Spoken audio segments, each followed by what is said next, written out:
Dans les serpents. Non, dans le fond des aquariums à Saint-Caron. C'est quoi, je monte pas dedans. Ouais. Ce jeudi 25 janvier, mon plaisir est grand, cher public, de vous revoir et de vous recevoir au nom de la médiathèque Valais de Saint-Maurice pour le premier café littéraire de 2024. Je voudrais vous remercier, vous, public fidèle, qui inlassablement êtes là. Je voudrais remercier Monsieur Alexandre Inaychen, recteur du collège, qui n'a pas manqué un café littéraire, à l'exception de deux cafés littéraires, en 18 ans. Je crois que c'est, voilà, on peut souligner. Je voudrais remercier Isabelle qui fait les photos et qui s'occupe des affiches, et je voudrais saluer Monsieur le chef de service de la culture. Voilà, 2024, c'est l'occasion de remerciements pour le passé et le présent, et de vœux pour le présent et le futur. Alors à tous, une année sereine et riche de 1000 rencontres heureuses. Ce soir, c'est avec beaucoup de joie et d'émotion que j'accueille avec vous et pour vous, Monsieur Étienne Barillier. Permettez-moi, Étienne Barillier, un merci chaleureux, puisque vous nous faites l'honneur d'une escale en terre valaisanne. Chapitre 1. Votre naissance à Payerne en 1947. Chapitre 2. Une enfance environnée, cernée, imbibée de religion dans une cure de village et très tôt marquée par l'art et la culture que vous considérez alors comme la compagne de vos plus purs élans. Chapitre 3. Des études de lettres à l'Université de Lausanne, un doctorat et la publication de votre thèse consacrée à Albert Camus. Le livre se ferme. Autre décor, nouveau départ. Tour à tour ou parallèlement, les tâches ne cesseront pas de s'accumuler. Romancier, essayiste, philosophe, traducteur, professeur, conférencier, toujours empreint d'une curiosité insatiable, à l'affût toujours du sens, c'est-à-dire du beau, du bien, du vrai. Vous travaillez et publiez plus d'une 50aine d'ouvrages où se croisent et coïncident toutes vos passions, la musique, la peinture, la littérature, bref, l'art et la vie. Œuvre imposante, nourrie de tous les voyages entrepris au cœur de l'homme et qui témoigne du destin de personnages toujours en quête de lumière, celle de l'assurance conquise. À vous qui confiez dans votre encyclopédie inédite et conservée dans le fond des archives littéraires suisses, mon boulot d'écrivain consiste simplement à mettre sur le papier ce que tout un chacun pense et vit à journée faite. Que faisons-nous à chaque instant de notre vie, sinon définir les choses à travers les mots, les commenter intérieurement? Que faisons-nous, sinon proférer notre avis implicitement sur le monde et le partager? Résonnent presque en écho ces mots que vous adresse Nicolas Bouvier en 1990 à l'occasion d'une rencontre d'écrivains organisée à Montréal. Cher Étienne, ce qui nous réunit ici n'est pas la dissection académique de paragraphes préalablement mâchonnés, scotomisés par le post-structuralisme. C'est la rencontre de gens saisis par le besoin de raconter, venus de 1000 horizons avec 100 motifs de s'exprimer et qui vont s'apercevoir, à leur surprise et malgré les querelles de chapelle, de mode ou d'école, qu'ils sont tous confrontés à ces deux seuls problèmes qui sont les limites du langage et dans ces limites, comment insuffler la vie dans les mots. Merci. En 2022, vous publiez, Étienne Barillier, Absolument la vie. Magnifique texte, méditation poignante inspirée de l'enfance et de ses rudesses, de la souffrance et de l'absence de l'être aimé, de l'amour aussi et de l'espoir qu'il incarne, bref, de la vie dans ce qu'elle a de grave, c'est-à-dire de beau. Et vous écrivez « Mais tant qu'il fut au village, l'enfant vivait comme un prince désargenté. La cure était immense, avec son grenier à confiture, sa cave à l'odeur de terre noire, le vaste pré qui s'étendait derrière elle, le non moins vaste jardin qui la flanquait et dans lequel il cultiva son carré de radis, la haie aux murs jamais acides, le chemin de gravier, piste à vélo et poussette devenue pousse-pousse, la chasse aux papillons avec son frère, la chasse aux champignons avec sa sœur, son frère, son père, mais non sa mère, qui devait chaque après-midi impérativement, impérieusement se reposer, tuberculose oblige. Et vous ajoutez, qu'est-ce que l'enfant retient encore de ce qu'il voit, de ce qu'il éprouve, de ce qu'il subit? C'est le narrateur de votre roman À la recherche de Vinteuil qui s'exprime ainsi. La vérité du monde, c'est ce trou dans la poitrine, ce sanglot de l'enfance dont parle Proust, dans une gorge qui jamais ne se dénoue, jamais de toute la vie, même à la mort. Alors pour vous, Étienne Barillier, aujourd'hui, que retenez-vous de cette enfance traversée par le monde ? Vous me posez une question très difficile, d'autant plus que vous avez fait de judicieuses citations de textes dans lesquels je m'exprime à ce sujet. Je ne sais pas si j'arriverai à en dire beaucoup plus ou beaucoup mieux oralement et de chic, mais je ferai peut-être la différence tout de même entre votre dernière citation, qui est celle du héros de Vinteuil, et la précédente qui vient de mon Absolument la vie. Absolument la vie est vraiment un ouvrage autobiographique, le premier que j'ai jamais écrit. J'y ai mis le temps, comme vous voyez, tandis que l'autre est un roman. Il n'empêche, vous avez très bien fait de citer ce passage du roman, parce que le sanglot qui ne se dénoue pas, c'est vrai que je l'éprouve aussi, peut-être pas de façon aussi radicale que mon personnage, mais disons qu'il se dénoue de temps en temps. Voilà. C'est dans ce sens que je peux vous répondre. L'enfance nous apporte quelque chose qui est de l'ordre du bonheur, mais aussi de l'angoisse. Enfin, c'est ce que j'ai vécu en tout cas. Et on le garde toute la vie. Est-ce que vous avez l'impression d'être resté fidèle à l'enfant que vous avez été? Oh, alors, fidèle, je ne sais pas ce qu'il faut entendre par là, parce que, disons, l'enfant ne s'est pas fait de promesses qu'il aurait tenues ou qu'il n'aurait pas tenues, mais peut-être que la curiosité devant le monde et en même temps un peu l'effroi et l'angoisse et l'anxiété devant ce monde, ça oui, je pense que je l'ai gardé. Et je pense que c'est le fait de tous les écrivains, tous les artistes, probablement, disons, j'allais presque dire cette blessure ouverte qui les pousse à créer. Ils ne créeraient pas s'ils se sentaient parfaitement à l'aise dans le monde, bien assis dans le monde. Et ce fameux poème de Rimbaud, Les Assis, les assis, c'est les antipoètes. Bon, je suis assis en ce moment, mais brièvement.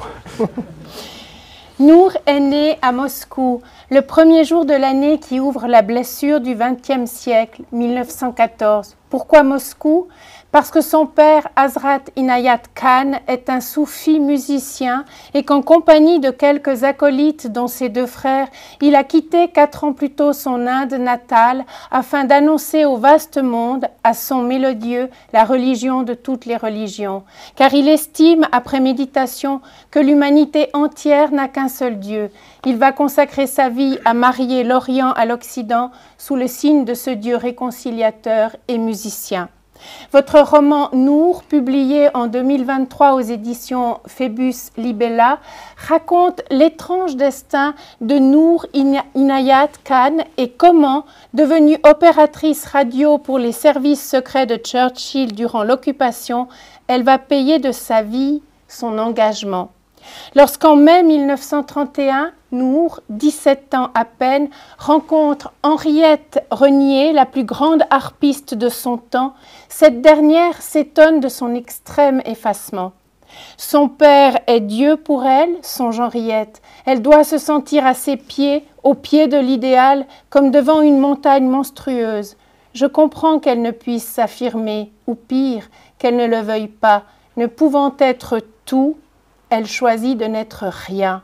Pourtant, elle possède une force. Je voudrais qu'elle le sache. Comment est née l'envie d'écrire autour de ce personnage précisément ? Ah, c'est un personnage qui avait tout pour me toucher parce que d'un côté, elle était très musicienne et la musique m'est très chère. D'autre part, elle était fille de son père et comme vous l'avez lu tout à l'heure, ce père était un idéaliste qui avait effectivement conçu une sorte de religion au-delà, au-dessus de toutes les religions, qui devait les réconcilier toutes. Voilà aussi une chose qui me séduisait, enfin même plus que ça, qui me touchait. Et puis, évidemment, il y a ce courage qu'elle a manifesté, cette décision que personne ne l'obligeait à prendre, de s'engager pour la cause de la résistance et contre le nazisme, sachant que très vraisemblablement, il y perdrait la vie. Et c'est en effet ce qui s'est produit. Mais la simplicité de son courage est peut-être ce qui m'a touché le plus. Et on dit souvent d'ailleurs les véritables héros, les véritables héroïnes n'ont même pas conscience d'être des héros ou des héroïnes. Ils trouvent ce qu'ils font tout naturel. Et c'était son cas. Donc oui, c'est ce mélange rare de qualités très diverses, d'une grande sensibilité et d'un grand courage qui me fascinait. Parce qu'évidemment, plus on est sensible, plus il est difficile d'être héroïque, si je puis dire, parce qu'on sait qu'on va souffrir, on pressent le destin qui nous est réservé. Donc il faut être d'autant plus courageux qu'on est sensible et qu'on est conscient. Alors, tandis que Robert Desnos écrit « Je vous salue, vous tous qui résistez, enfants de 20 ans au sourire de source, vieillards plus chenus que les ponts, hommes robustes, image des saisons, je vous salue au seuil du nouveau matin », Wilfrid Owen, dans son hymne à la jeunesse condamnée, s'interroge ainsi. Quel glas sonner pour ceux qui meurent comme du bétail. Seule la colère monstrueuse des canons, seul le crépitement rapide des fusils hoquetants peuvent ponctuer leur oraison hâtive. Pour eux, pas de prière ni de cloche dérisoire, nulle voix endeuillée hormis les cœurs suraigus et démentiels des obus gémissants. Si je vous posais à vous cette question, quel glas sonner pour ceux qui meurent comme du bétail, que me répondriez-vous et que vous inspire aujourd'hui encore le mot résistance? Ce que je sais en tout cas, c'est que j'ai voulu écrire, j'ai déjà eu l'occasion de le dire ailleurs, j'ai voulu écrire ce qu'on appelle un tombeau pour Nour, c'est-à-dire comme une sorte d'hommage, d'hommage funèbre, oui, mais d'hommage. Et le glas en question, oui, j'essaye d'en faire une musique à ma manière. C'est cela que j'ai voulu lui offrir, si je peux dire les choses comme ça. Mais vous aviez une autre question, il me semble, dans votre question, mais j'ai oublié la deuxième partie. Vous dites quel glas est-ce que... Et la résistance. Ah oui, oui, le sens du mot résistance. Ah, mon Dieu, ça reste un mot extrêmement fort, dont on peut bien sûr abuser, mais... Quand on me dit résistance, je pense peut-être d'abord à Antigone, qui est le modèle de la résistance, et puis qui en plus se trouve appartenir à une culture, une civilisation fort ancienne. Donc ça donne une sorte d'exemplarité extraordinaire qui a traversé les siècles. C'est pas pour rien qu'on a écrit d'autres Antigones en particulier au XXe siècle, comme par hasard. Et je ne suis pas sûr que Nour se soit identifiée explicitement à Antigone. Elle s'identifiait plutôt, enfin non, elle s'identifiait à personne, mais je veux dire, elle avait plutôt comme modèle Jeanne d'Arc, mais il est certain que Antigone lui convient très bien aussi. Il y a un très beau roman de Michel Tournier qui s'appelle Le Roi des Aulnes. Curieux destin d'Abel Tifauge, soldat en Alsace, fait prisonnier et emmené à travers l'Allemagne et la Pologne jusqu'en Prusse orientale. Abel deviendra finalement en 1943 l'ogre de Kaltenborn, recruteur d'enfants pour l'école paramilitaire du Troisième Reich. Lorsqu'il rencontre Frau Emilie Netta, veuve de guerre et infirmière qui habite une des maisonnettes de la citadelle, il s'interroge et Tournier écrit « Il en vint nécessairement à se demander quelle pouvait être la place d'une femme et de cette femme singulièrement dans cette cité tout entière axée sur la guerre et dont l'esprit promulgué de toutes parts était de nature à faire surgir le lait de la tendresse humaine. » Votre roman Nour se termine sur l'apparition dont Nour, après sa mort à Dachau, gratifie Léo Marx, cryptographe pour les services secrets britanniques, et vous écrivez qu'elle lui apparaisse ainsi dans sa forme d'avant l'horreur. N'était-ce pas le signe que la vérité de chaque être est le moment de sa plus grande beauté? Que pensez-vous dans notre monde qui est entaché de guerre, de souffrance, d'injustice? Que pensez-vous, vous, de l'impossible conciliation du bien et du mal, de la beauté et de l'horreur? Conciliation, en effet, ça n'est pas possible. C'est évidemment antithétique. La question est de savoir si peut-être l'un peut racheter l'autre ou soulager l'autre, si la beauté et la bonté peuvent compenser tant soit peu le mal et la souffrance. Là, je n'ai pas plus de réponse que quiconque à une question pareille, mais je pense peut-être à une formule qu'a écrite Albert Camus, vous savez, comme il m'est cher. Il disait « Il y a dans l'homme plus de choses à admirer que de choses à mépriser ». Bon, c'est peut-être très idéaliste comme formule, mais ça me touche beaucoup et je me dis peut-être qu'en effet, ce qui est admirable dans l'être humain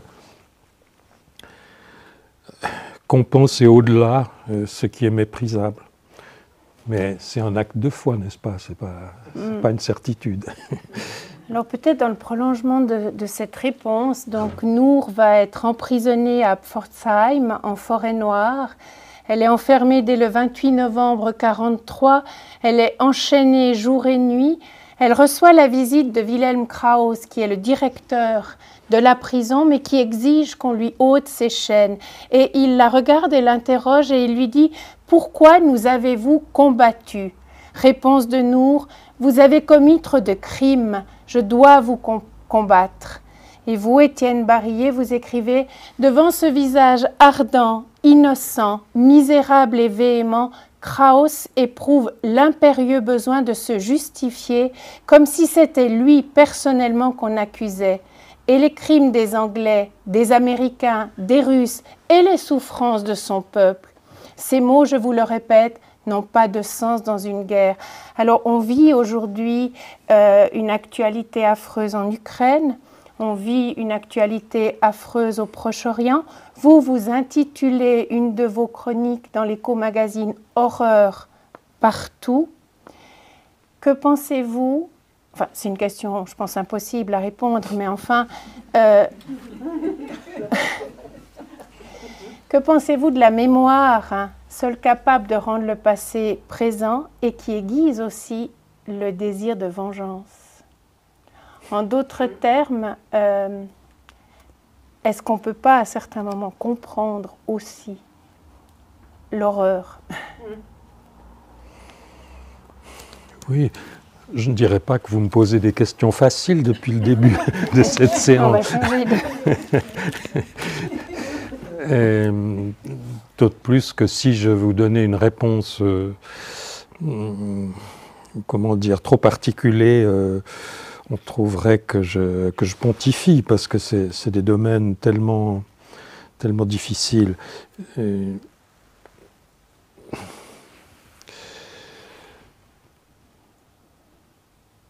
On peut toujours comprendre le mal qui est commis, ça c'est sûr. Hein. C'est pas pour rien que la justice, quand un crime est commis, cherche les antécédents du criminel, et cherche s'il y a des circonstances atténuantes, s'il a été battu par ses parents, et ainsi de suite. Alors à l'échelle des peuples, ça peut être la même chose. Mais il est vrai que la mémoire à l'échelle des peuples est souvent assassine. Et je ne dis pas qu'il faut tout oublier, mais au nom de la mémoire, on a commis beaucoup de crimes aussi. Mais je ne vais pas entrer dans plus de détails, si je puis dire, concernant ce qui se passe actuellement dans le monde. J'ai écrit une fois là-dessus, et c'est peut-être la seule fois où j'ai eu droit à des approbations, mais aussi à des désapprobations un peu violentes. Et je savais que ce serait comme ça. Et en même temps, je ne voulais pas rester trop au-dessus me laver les mains de tout ce qui se passait. Mais c'est sûr que dès lors qu'on s'engage, on prend des coups. Printemps 1916, Picasso séjourne à Rome. Jean Cocteau, qui l'accompagne, lui présente Diaghilev, pour qui Picasso va réaliser les décors du ballet russe Parade. Son atelier, Via Margutta, se trouve à 2 pas de la Villa Médicis et d'une autre maison qui abrite des peintres. Parmi eux, un certain John William Godward, né en 1861. Dans votre roman « Ruiz doit mourir », publié en 2014 aux éditions Buchet-Chastel, vous mettez en scène le journal de John William Godward, artiste fasciné par la figure d'un certain Pablo Ruiz, horrifié plus encore par une modernité qu'il ressent comme inhumaine et destructrice. Lorsque Godward pénètre dans l'atelier de Pablo Ruiz, il découvre une toile de 2 mètres de côté, presque carrée, quelque chose d'informe, de grimaçant, d'une laideur infernale, quelque chose qu'il fallait être fou ou criminel pour peindre. Et c'est les fameuses Demoiselles d'Avignon, qui s'intitulent aussi Le Bordel, je crois. Hein. Oui, Avignon, c'était un quartier, je crois, de Barcelone, et c'était un bordel, oui. Scandalisé par le tableau, votre personnage s'exprime ainsi. C'est justement lorsqu'on éprouve dans toute sa puissance l'atrocité du monde et l'inhumanité des hommes que l'on doit chercher dans l'art ce qui la combattra. Alors que pensez-vous de ce propos de Friedrich Nietzsche qui écrivait « L'art, tel un magicien qui sauve et qui guérit, cet art, lui seul à même de plier ce dégoût pour l'horreur et l'absurdité de l'existence, à le transformer en représentation capable de rendre la vie possible. Je veux parler du sublime où l'art dompte et maîtrise l'horreur et du comique où l'art permet au dégoût de l'absurde de se décharger. L'homme n'est plus artiste, il est devenu œuvre d'art. » Vous me surchargez là, littéralement, parce qu'il y a tellement de choses dans Picasso et puis dans Nietzsche. C'est un repas un peu trop copieux. Mais ce que je peux dire, c'est que ce que ne comprend pas mon peintre anglais, c'est que Picasso exprime une beauté aussi. Et que cette beauté, elle prend en compte l'horreur du monde comme justement ce peintre anglais n'est pas capable de le faire. C'est une beauté conquise, enfin qui n'oublie pas les bouleversements que le monde connaissait à ce moment-là. C'était juste avant la Première Guerre mondiale, c'est 1906, quelque chose comme ça, les Demoiselles d'Avignon. Donc, et là on rejoint un petit peu ce que dit cette citation de Nietzsche, c'est-à-dire l'horreur peut permettre à l'artiste d'aller au-delà, et sans l'oublier pour autant. De créer un beau qui se souvienne du lait, d'une certaine façon.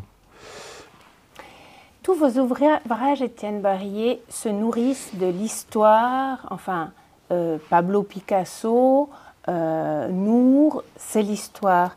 Évoquant le Xe ciel, qui est un roman historique paru en 1986 et qui fait revivre Pic de la Mirandole, vous écrivez « La création proprement dite prend place dans les interstices entre les faits historiques, dans tout ce que l'histoire n'a pu nous transmettre. » Alors, question, je pense, assez simple. Comment s'articule votre travail entre recherche historique et écriture? Autrement dit, comment être fidèle à l'esprit de l'histoire et en même temps original en la reformulant sans la trahir? Bref, comment faire un roman historique? Oui, bonne question. Je vous remercie de l'avoir posée. Non, une chose qui est sûre, c'est que, en tout cas pour ce livre, mais finalement pour mes autres romans où les faits historiques interviennent, mais en particulier pour nous, j'ai vraiment cherché à être fidèle à tout ce qu'on pouvait savoir d'elle historiquement, et je n'aurais jamais voulu écrire quelque chose qui aille contre l'histoire. Je vous donne un contre-exemple, je ne sais même plus le nom de la personne qui a écrit le roman, mais tout récemment, on a publié un roman sur la tondue de Chartres. Je ne sais pas si vous voyez ce que c'est cette femme il y a une fameuse photo qui a été prise de cette femme qui tient son bébé dans les bras juste à l'épuration. Elle est tondue parce qu'elle a couché avec un Allemand, elle a eu cet enfant en allemand. Et un roman donc a été publié à la fin de l'année dernière sur cette tondue qui nous invente qu'elle avait des amis juifs, qu'elle a sauvé un résistant, donc c'était un personnage beaucoup plus complexe. Or, c'est faux. On sait que c'est faux. Il y a certainement des personnages qui ont été ambigus, ambivalents, qui ont pu, par exemple, une femme qui aura peut-être couché avec un soldat allemand, mais qui aura aussi sauvé un résistant. C'est tout à fait possible, mais ce n'est pas le cas de cette personne-là dont on sait très très bien la vie. Et je ne comprends pas le sens. Pour moi, c'est aberrant d'écrire un roman qui aille contre l'histoire de façon sciemment, si vous voulez, de façon consciente.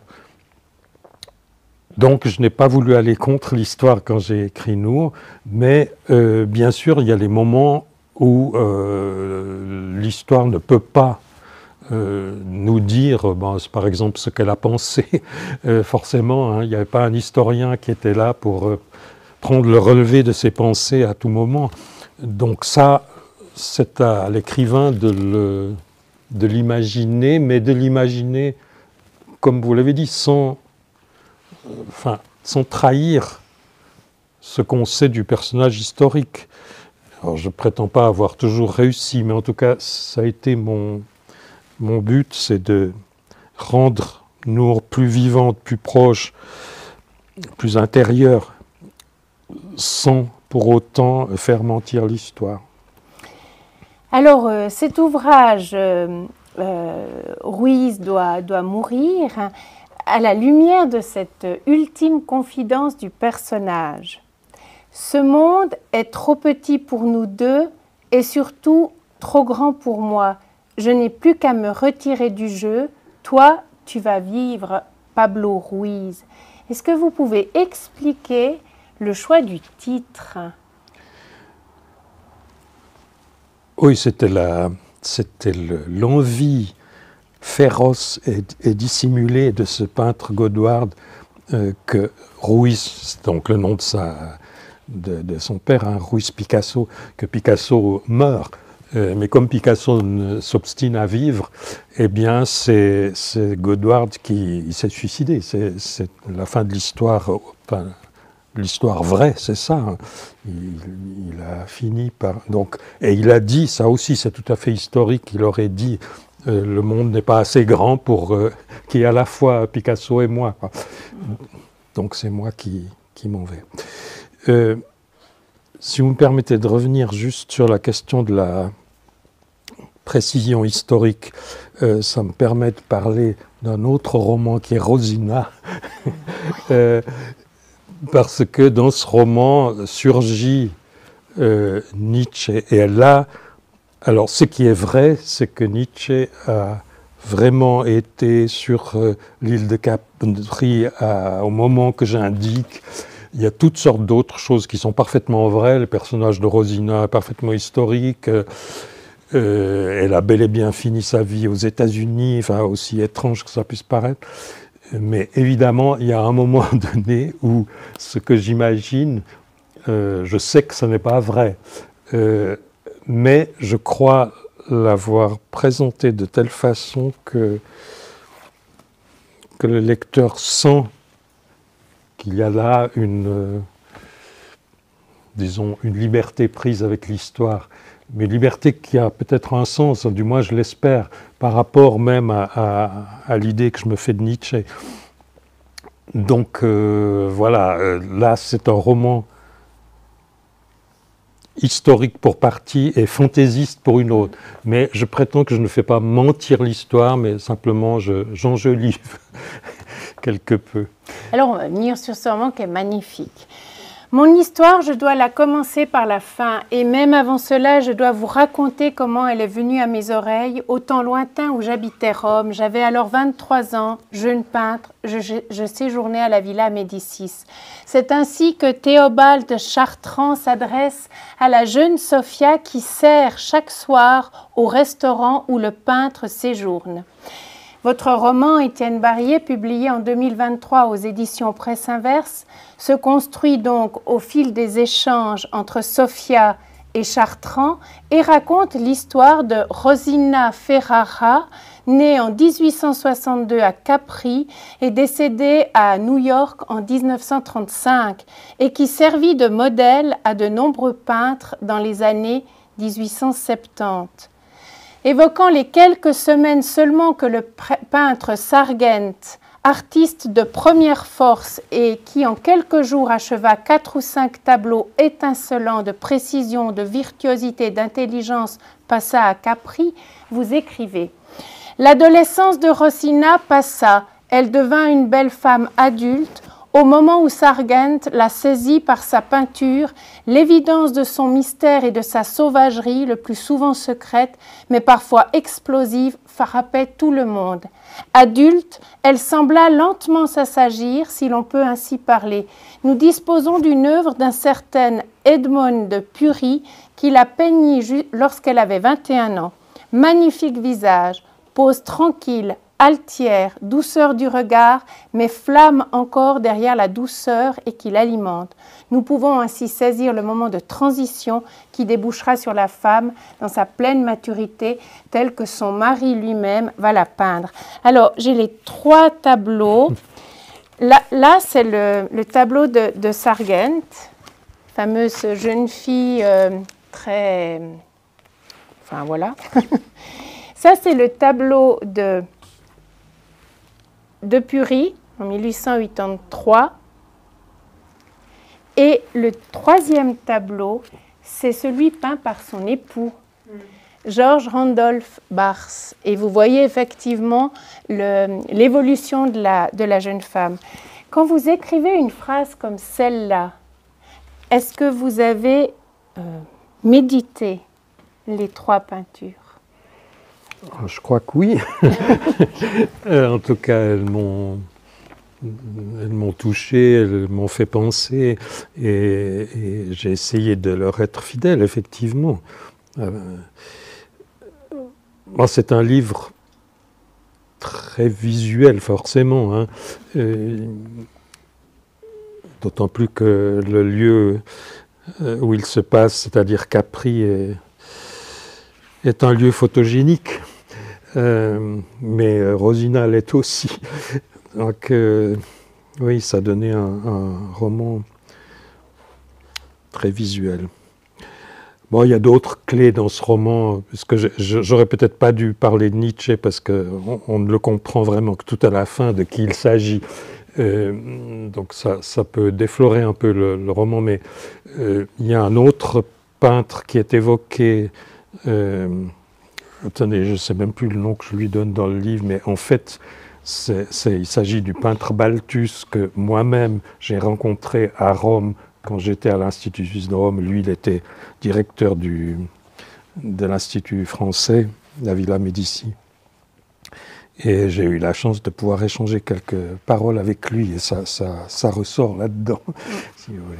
Mais vous évoquez Nietzsche, alors on va voir le passage précisément. La rumeur a toujours dit que Rosina avait été mère d'une enfant cachée dont le père aurait été prince.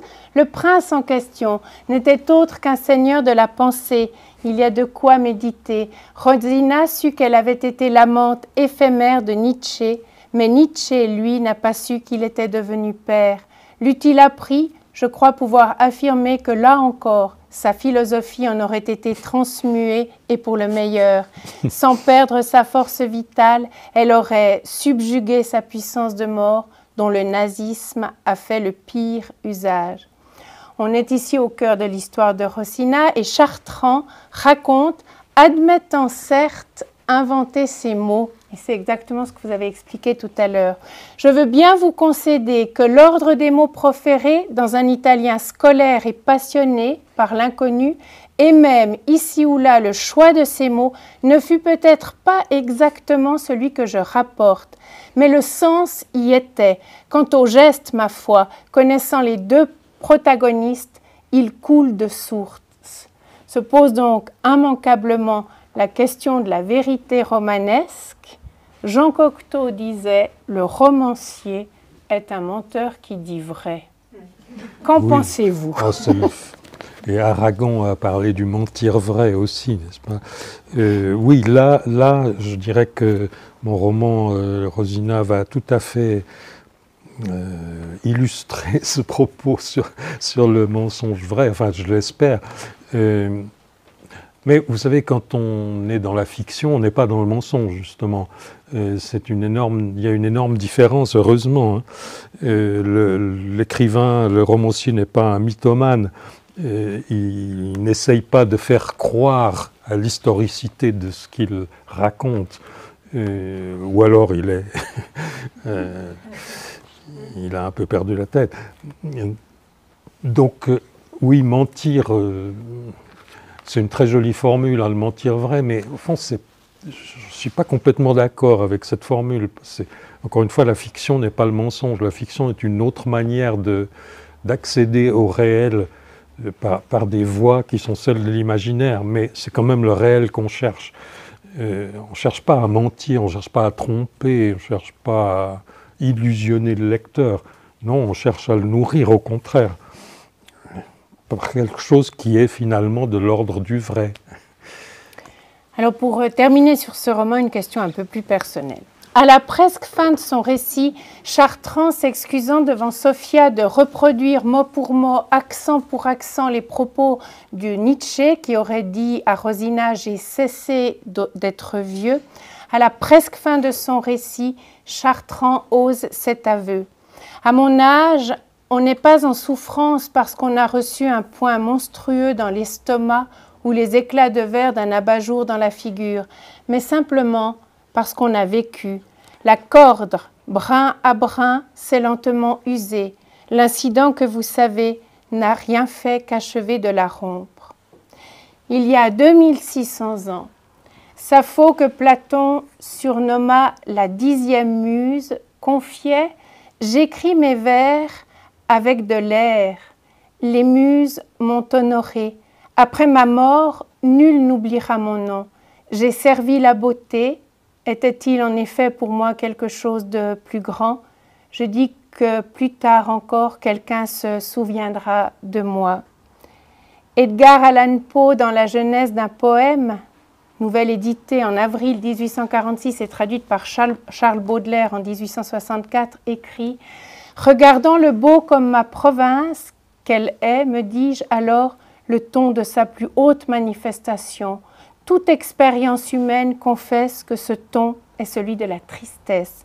Une beauté de n'importe quelle famille, dans son développement suprême, pousse inévitablement aux larmes une âme sensible. La mélancolie est donc le plus légitime de tous les tons poétiques. La nostalgie est un paysage qui vous habite. » Je suis touché que vous mentionniez Sappho parce que mon mémoire de licence en grec à l'université, je l'ai fait sur Sappho, vous le saviez. Oui. Donc, d'accord. Sinon, je me permets de revenir à une citation que vous avez faite d'une des phrases de Rosina, parce que j'avoue, ça manque tout à fait de modestie, mais j'avoue que j'apprécie cette phrase que j'ai écrite moi-même. J'ai cessé d'être vieux, parce que, ben voilà, on peut la prendre de toutes sortes de manières, mais ça peut signifier un regain de vie, ça peut signifier que vieillir n'est pas une chute inéluctable et constante dans la même direction. Voilà. Je veux citer une phrase sur l'âge qui est magnifique. Je la mets là, comme ça je suis sûre que j'ai pu la dire. Lorsqu'on est jeune, on peut encore tout choisir. On choisit tout et l'on a raison. Quand vient la maturité, on ne choisit plus que quelque chose. Et quand vient la vieillesse, on ne choisit plus rien. C'est que l'envie est morte avec le choix. Chaque âge ne désire que ce qu'il peut atteindre. Sinon, ce serait vraiment l'enfer. Et ça, c'est tiré de votre roman « Un Véronèse ». Je trouve que c'est très beau. Alors, avant d'arriver, peut-être, oui, on arrive encore, j'aimerais juste évoquer un ouvrage magnifique qui a été publié en 2018, autre roman historique dans Khartoum assiégé. 1884, le Soudan est à feu et à sang. Khartoum est assiégé par le Mahdi, ascète mystique et chef de guerre qui veut rétablir l'islam dans sa pureté. La ville est défendue par le général anglais Gordon qui tente de résister, accompagné qu'il est de quelques Européens qui refusent de partir. Un soir, à Oven, son aide de camp, jeune orphelin, Gordon raconte « Entré au service de l'Empire Qing pour combattre les Taiping, fameux bandits qui ne lésinaient pas sur les égorgements et autres décapitations, il a réorganisé l'armée chinoise. Il a dégagé Shanghai menacé, il a repris aux insurgés Suzhou. Il confie alors comment son répondant chinois fait de lui un traître. Nous avions pu investir Suzhou après avoir obtenu la capitulation de plusieurs chefs Taiping qui acceptaient d'ouvrir les portes en échange de la vie sauve et de la promesse que nous ne livrerions pas au pillage. J'ai dû m'éloigner quelques heures. Quand je suis revenue, les chefs Taiping avaient été décapités et la ville pillée. Et c'était moi, Gordon, moi qui leur avais promis qu'ils seraient épargnés. Et il ajoute « Un homme n'a peut-être le droit de pleurer qu'en une seule occasion, quand il a trahi sa parole, fût-ce sans l'avoir voulu. Il n'y a que deux sortes d'hommes au monde, ceux qui respectent leurs promesses et ceux qui la trahissent. Tous les autres différences sont sans importance. » Quel conseil donneriez-vous, Monsieur Barillet, à quelqu'un qui prend le risque de beaucoup perdre pour défendre une cause noble?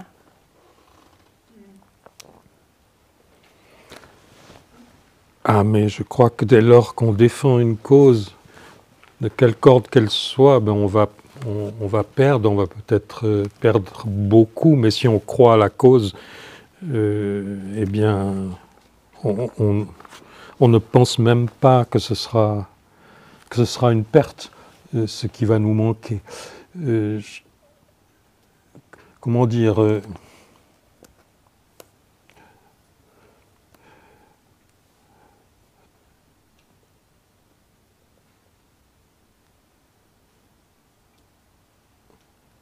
je ne sais plus par quel bout prendre ma réponse. Mais je veux dire qu'il n'y a pas d'engagement dans une cause sans sacrifice. Le sacrifice, c'est le pendant de l'engagement.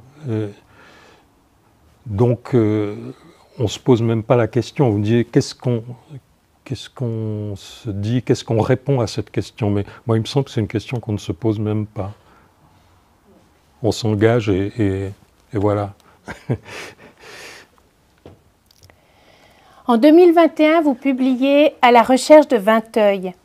Vous qui êtes amateur de musique, vous qui êtes musicien, vous dont nombre d'ouvrages sont habités par la musique, vous faites le portrait poignant d'un musicien, compositeur maudit, âme tourmentée, et sous la plume de Léopold de son cousin, ces mots.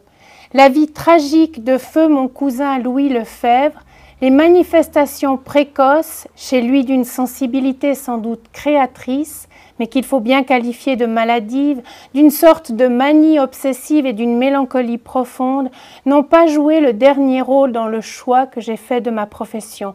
J'ajoute sans rougir et d'emblée que je me suis toujours sentie dès mon enfance même une responsabilité vis-à-vis de Louis, que j'eus pour lui l'affection la plus vive et j'ose le dire la plus dévouée jusqu'au jour où il commit des actes que je ne pouvais ni comprendre ni pardonner, mais sa mort les a suivis de peu.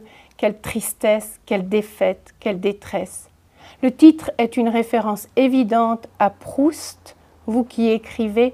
Proust n'a pas eu le temps ou peut-être la volonté de faire de son Vinteuil un personnage à part entière, à la fois génie incomparable, révéré par le tout Paris, fréquentant le salon Verdurin, et pauvre musicastre ignoré que Swann croise sans le reconnaître, il est littéralement impossible et forcément désincarné.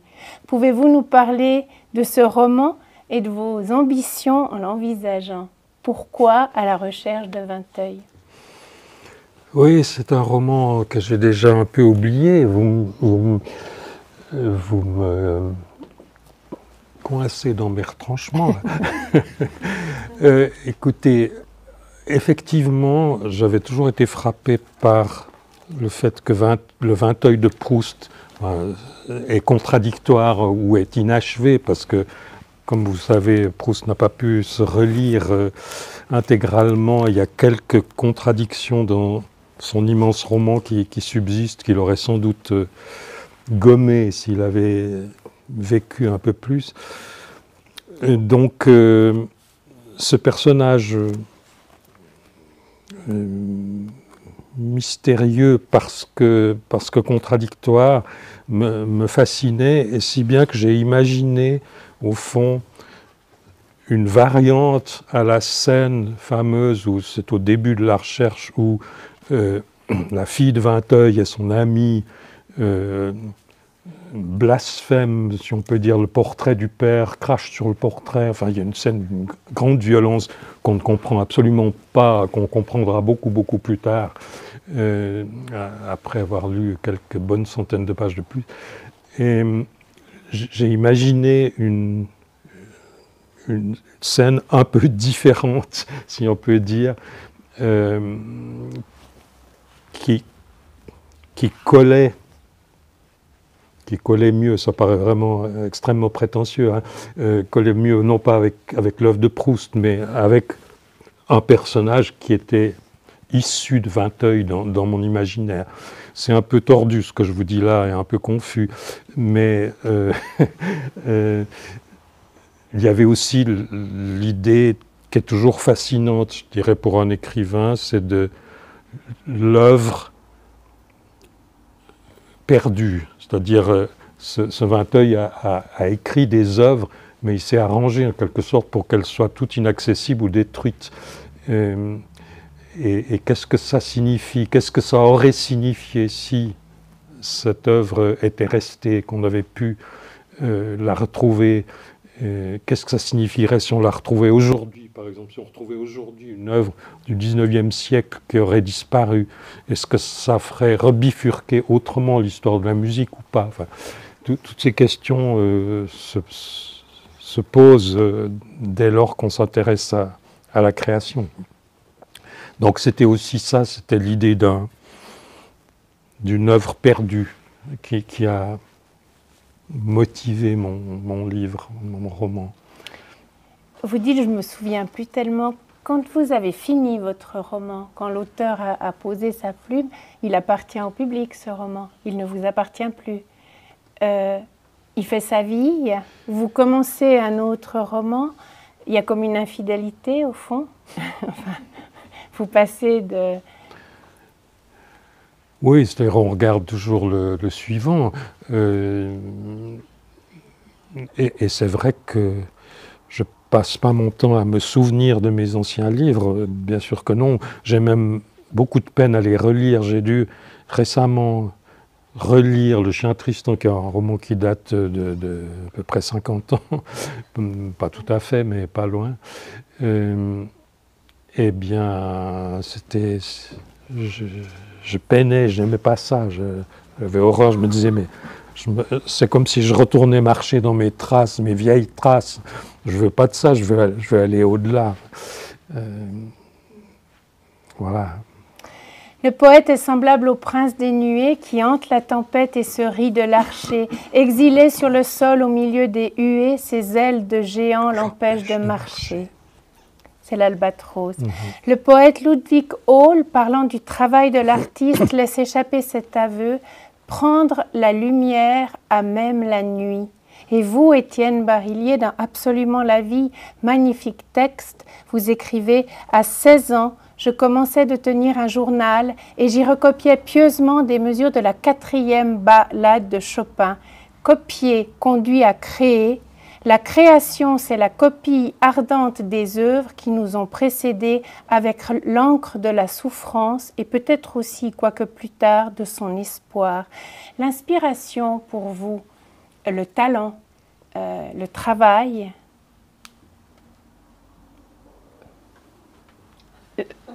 l'inspiration pour vous, ça existe. Je suis un peu... Écoutez, ce que je ressens, c'est un besoin d'écrire. Je dirais, j'emploierais pas ce mot d'inspiration, les autres peuvent éventuellement l'employer, mais c'est juste le besoin. C'est juste que je suis tiré en avant par le mystère des choses. Et une fois que j'ai fini un livre, eh bien, ça a un côté d'ailleurs terrible, parce qu'une fois que j'ai fini un livre, je sais que tout est à recommencer, mais ce qu'il y a de positif, c'est que j'ai envie de recommencer, en tout cas encore maintenant, je ne sais pas jusqu'à quand, hein, comment ça peut être de ce matin, mais pour le moment, je suis toujours tiré en avant comme je l'étais dans ma jeunesse, donc c'est l'essentiel. Mais voilà, j'emploierais vraiment le mot « besoin » que j'arrive d'ailleurs pas bien à analyser, je ne sais pas d'où il vient exactement. Mais peut-être que, vous savez, si on sait trop ces choses-là, peut-être que c'est paralysant aussi. Il y a une phrase que j'aime bien citer de Max Frisch qui disait « Si je savais ce que j'allais écrire, je ne l'écrirais pas. » Oui, c'est ça, on a un besoin, mais on doit aller vers l'inconnu en même temps. Alors, avant l'ultime question, une dernière question, faudra être rapide. On aurait pu aborder d'autres ouvrages, on n'a pas eu le temps. Il faut tout lire d'Étienne Barillier. Alors, j'ai choisi 3 ouvrages que nous n'avons pas abordés. Et en référence à ces 3 ouvrages, je vous donne une citation et dans l'instant, vous me répondez. Alors, en référence à La chute dans le bien, publié chez Zoé en 2006. À Ismène qui, craignant d'être mise à mort pour désobéissance au roi et qui s'adresse ainsi à sa sœur Antigone, vouloir faire ce qui est au-dessus de nos forces est un acte déraisonnable. Antigone répond, agis à ta guise, mais mon frère, je l'ensevelirai. Il est beau pour moi de mourir en accomplissant ce devoir. Dans Khartoum, quand Khartoum est sur le point de tomber, Darel, au seuil de la mort, confie à sa fille à Gordon et laisse échapper cet aveu. Être courageux, c'est être seul. Alors, soit en parlant d'Antigone, soit en parlant de Darel, le courage et l'héroïsme, en un mot. Mais vous avez déjà évoqué, mais je voulais mettre ma citation. Le courage, je pense qu'on n'en est pas conscient. Je reviens aussi à ce que j'ai déjà dit à propos de l'héroïsme. Je pense que les vrais héros trouvent naturel ce qu'ils font. Ils ne peuvent pas ne pas le faire. En référence à Que savons-nous du monde, publié chez Zoé en 2012, Albert Camus, parlant de journalisme, écrit dans Actuelle Chronique 1944-48, « De ce métier à la prétention ou à la sottise, il n'y a qu'un pas. Le danger, laisser entendre que nous croyons avoir le privilège de la clairvoyance et de la supériorité de ceux qui ne se trompent jamais. » Tandis que Simone Weil, dans L'Enracinement, le public se défie des journaux, mais sa défiance ne le protège pas. Sachant en gros qu'un journal contient des vérités et des mensonges, il répartit les nouvelles annoncées entre ces deux rubriques, mais au hasard, au gré de ses préférences, il est ainsi livré à l'erreur. Journalisme et déontologie. Oui, alors Camus est le grand exemple là, parce qu'il disait notamment, y a-t-il un parti des gens qui ne sont pas sûrs d'avoir raison, ce serait le mien. Et il a appliqué ça dans son travail de journaliste et d'écrivain. Ça ne veut pas dire qu'il n'affirmait rien, mais il l'affirmait en laissant toute liberté à chacun d'adhérer ou non à ce qu'il proférait. Enfin, en référence à Vertige de la force, paru chez Buchet-Chastel en 2016, ou en référence au dernier ouvrage d'Étienne Barrier, qui est un magnifique ouvrage, Réenchanter le monde. En 1969, Pierre-Henri Simon, interpellé par les craintes prophétiques de Paul Valéry, qui se demandait si ce monde prodigieusement transformé mais terriblement bouleversé par tant de puissance appliqué avec tant d'imprudence peut arriver rapidement à un équilibre supportable, Pierre-Henri Simon publie Questions aux savants et il dénonce une certaine attitude des savants qui fait peur, celle qui fait déborder la science hors de son empire pour rétrécir le sanctuaire de l'âme, soit en demandant à l'objectivité une méthode de savoir et une règle de vie qui dessèche les secrets et offusque les clartés du jardin intérieur, soit en réduisant la subjectivité à ses gouffres d'ombre et de monstres. Le sacré au cœur de l'humanité. Vous voulez me faire parler de la science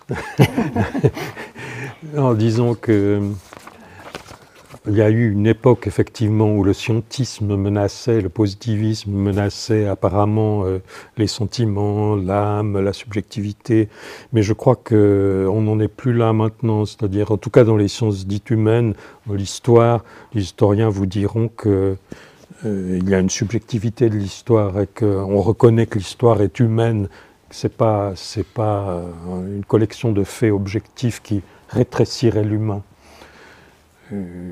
Voilà, et même pour les sciences exactes, je crois que les grands scientifiques sont ceux qui affirment leur ignorance. L'ultime question, la plus essentielle, et pour cette question, je voudrais associer Monique. En toute fin d'absolument la vie, cette confidence. Tant qu'elle a gardé sa conscience, Monique a sans doute cru en quelque chose que je ne puis croire, les retrouvailles dans l'éternité. Pour moi, c'est dans le seul temps qui me reste que je veux la retrouver. Je ne pense pas la trahir en écrivant cela, car son éternité, c'est à coup sûr une vie bien vivante, bien proche de celle qu'on connaît ici-bas quand elle est heureuse. Une vie qui se chauffe à la vie terrestre comme le chat se chauffe au soleil. Une vie qui ne ressemble ni au paradis d'Augustin, ni à celui d'Angelico, mais tout simplement à celle que son existence d'enfant et de jeune fille a connue et qu'elle n'a eu de cesse de m'offrir en partage. De ce jardin, riche des fleurs et des paysages qu'elle savait contempler, des êtres et des œuvres qu'elle savait aimer, riche surtout de son élan, de sa clarté, de son courage, les portes ne se sont pas refermées.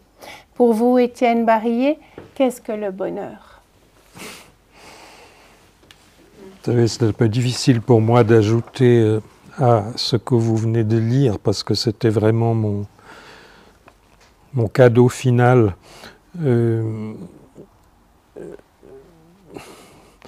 Donc je peux que me paraphraser, mais je pense que